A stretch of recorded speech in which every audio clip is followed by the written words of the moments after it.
महाराष्ट्राच्या राजकारणात सध्या पक्षांतर, ऑफर आणि निष्ठेच्या चर्चांना उधाण आलंय। असं सर्व असताना नाशिकच्या राजकारणातील राजा माणूस म्हणजे खासदार राजाभाऊ वाजे यांचं नाव एका वेगळ्या अर्थानं चर्चेत आलंय।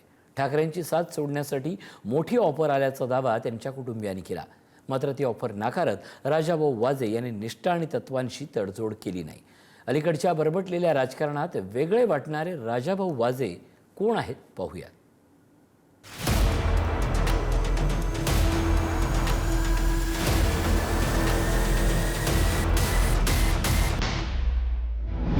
पक्ष सोडणार नाही असं सांगणाऱ्या ठाकरेंच्या 6 खासदारांनी वेगळी वाट धरली, पण त्यांच्या 9 खासदारांपैकी एक नाव या बंडात अधिक चर्चिलं गेलं ते म्हणजे नाशिकचे राजाभाऊ वाजे।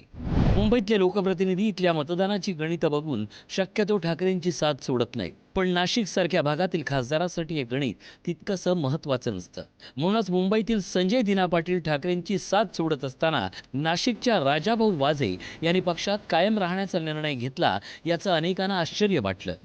त्यातच मंगळवारी रात्री राजाभाऊ रेल्वेनं दिल्लीकडे निघाले तेव्हा ते पक्ष तर सोडणार नाहीत ना, अशीही चर्चा सुरू झाली होती। पण पक्ष सोडणार नाही हे त्यांनी रेल्वेतही सांगितलं आणि बुधवारी सकाळी संजय राऊत यांच्या पत्रकार परिषदेतही ते दाखल झाले। एकापाठोपाठ खासदार साथ सोडत असताना राजाभाऊ वाजे यांच्या कृतीनं संजय राऊत यांनाही त्यांचं कौतुक वाटलं। खरं म्हणजे राजाभाऊ वाजेंचं खास कौतुक आणि अभिनंदन केलं पाहिजे। ते पहिल्या दिवसापासून एकच सांगतात की मी उद्धव बाळासाहेब ठाकरे यांच्याबरोबरच आहे। आता ते ट्रेनमधनं उतरले राजधानी एक्सप्रेसमधून, मीडिया त्यांच्या कंपार्टमेंटमध्ये घुसला, तिथे त्यांचं तेच वाक्य होतं, याला आम्ही निष्ठा म्हणतो, श्रद्धा म्हणतो। अहो, खासदार का आमदार का एकादाणे जातात, आज आम्ही खासदारात उद्या नसू, पण या पक्षाने आम्हाला आतापर्यंत जे दिलेलं आहे ते आम्हाला विसरता येणार नाही। शिंदेंच्या शिवसेनेतून राजाभाऊ वाजेंनाही ऑफर आली होती, पण त्यांनी ती स्वीकारली नाही। 4 पिढ्या राजकारणात राहिल्या, पण अंगावर कधी शिंतोडा उडाला नाही। राजाभाऊ वाजेंचे वडील प्रकाश वाजे अभिमानाने सांगतायत। हे सांगताना त्यांना राजाभाऊंचं कौतुक तर होतंच, पण वाजे कुटुंबाचा आजवरची तत्वनिष्ठा कायम राहिल्याचा अभिमानही होता। राजाभाऊंचं कौतुक करताना प्रकाश वाजे यांनी त्यांना आलेल्या ऑफर्सचाही गौप्यस्फोट केला। त्यांना आम्ही सांगितलं की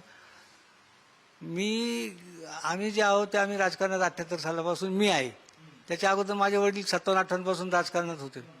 तर आता आमच्या कुटुंबावर एक राजकीय चांगलं माझे वडील जिल्हा बँकेचे चेअरमन देखील होते।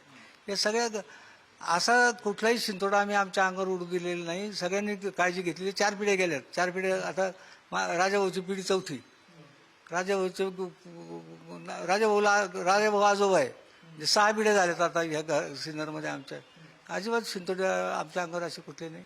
राजाभाऊला पैशाची गरज काय मला काही समजत नाही। पैशाची गरज नाही त्याला, पैसे जरी काही आले तर त्या पैसे करील काय तो, ज्यांना माहित नाही त्यांनी केलं धाडस, बाकी काय सांगणार आता। आलं होतं हे धाडस करायला? मला माहिती आहे, ठाण्याचे 2 माणसं होते, माझ्या ओळखीचे असायचं काही कारण नाही, ठाण्याचे होते आणि पक्षप्रमुखाचा निरोपच घेऊन आले होते, त्यांच्या पक्षप्रमुखाचा। कधी आली होती साधारणपणे? मी सांगितलं तुम्हाला, एक आली 12ला, 13 गेला मध्ये, 14ला आली। त्या दिवशी हे आपल्या आंबेडकर जयंतीच होती, त्या दिवशी मी बोलतो। चुकीचा निर्णय घेतला असता तर आयुष्यभर दुःख झालं असतं आणि पक्ष सोडायची वेळ आली असती तर मुलाला राजीनामा देऊन घरी बोलावलं असतं, असं प्रकाश वाजे यांचं म्हणणं आहे। ठाकरेंबरोबर एकनिष्ठ राहण्याचं कारण देताना आणि वडिलांनी व्यक्त केलेल्या भावनांवर बोलताना राजाभाऊ वाजेंच्या डोळ्यात अश्रू तरळले। मोठी ऑफर सोडून फक्त दिलेला शब्द पाळण्यासाठी आणि कुटुंबाच्या प्रतिमेला बट्टा लागू नये यासाठी राजाभाऊंनी बरबटलेल्या राजकारणात आपण वेगळे आहोत हे दाखवून दिलं।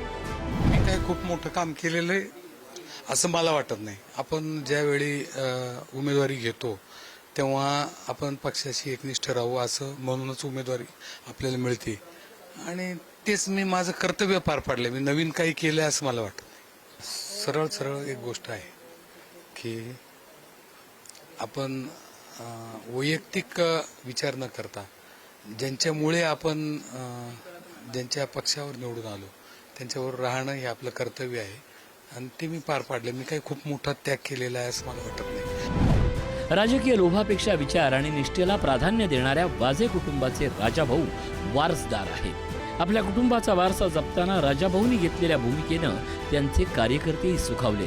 आमचा खासदार विकला गेला नाही तशी भावना त्यांच्या कार्यकर्त्यांनी व्यक्त केली. नाशिक लोकसभा मतदारसंघातील सर्व जनतेला पण त्याचा अभिमान आहे की त्यांनी दिलेली मतं ही वाया गेली नाही, विकल्या गेली नाही. ज्या नेत्याला त्यांनी मतं दिली तो नेता विकल्या गेलेला नाही. आमचा नेता खोक्यांमध्ये विकला गेला नाही. त्याचा प्रामाणिकपणा, त्या प्रामाणिकपणावर आम्हाला कार्यकर्त्यांसोबतच नाशिक लोकसभा मतदारसंघातील मतदारांना पण त्याचा सार्थ अभिमान आहे. याचा आम्हा सर्व कार्यकर्त्यांना अभिमान आहे की आम्ही अशा नेत्याचे शिलेदार आहेत का जो नेता विकला जात नाही, जो नेता पारदर्शक काम करणार आहे, ज्यांच्यावरती कुठलाही भ्रष्टाचाराचा आरोप नाही. आणि भ्रष्टाचाराचा आरोप नसल्यामुळेच या अराजकतेला ते तोंड देऊ शकतात. कुठल्याही भूलतापेला राजाभाऊ बळी पडत नाही आणि कुठल्याही पैशाला किंवा कुठल्याही निधीच्या आमिषाला बळी न पडता राजाभाऊ वाजे नाशिककरांनी जे मतदान दिलंय त्या मतदान रूपी आशीर्वादाला निश्चितपणे राजाभाऊ वाजे उतराई ठरलेले आहे.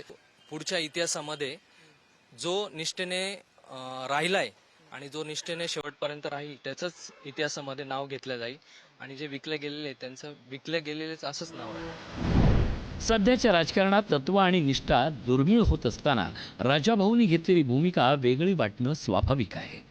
कुटुंबाची राजकीय संस्कृती, विचारांशी असलेली बांधिलकी आणि पक्षनिष्ठेला दिलेलं प्राधान्य या 3 गोष्टींमुळे राजाभाऊ वाजे सध्या चर्चेच्या केंद्रस्थानी आले आहेत. मात्र निष्ठेच्या या राजकारणाला निवडणुकीत किती महत्त्व दिलं जाईल हे मतदारच जाण. कुटुंबाची राजकीय संस्कृती, विचारांशी असलेली बांधिलकी आणि त्यासोबतच पक्षनिष्ठेला दिलेलं प्राधान्य या 3 गोष्टींमुळे नाशिकचे खासदार राजाभाऊ वाजे हे चर्चेच्या केंद्रस्थानी आलेले आहेत. मात्र या राजकारणाला मतदार किती पसंती देतात हे आगामी काळातच स्पष्ट होणार आहे. व्हिडिओ जर्नलिस्ट मयूर बारगजेसह मी किरण ताजने, पुढारी न्यूज, नाशिक.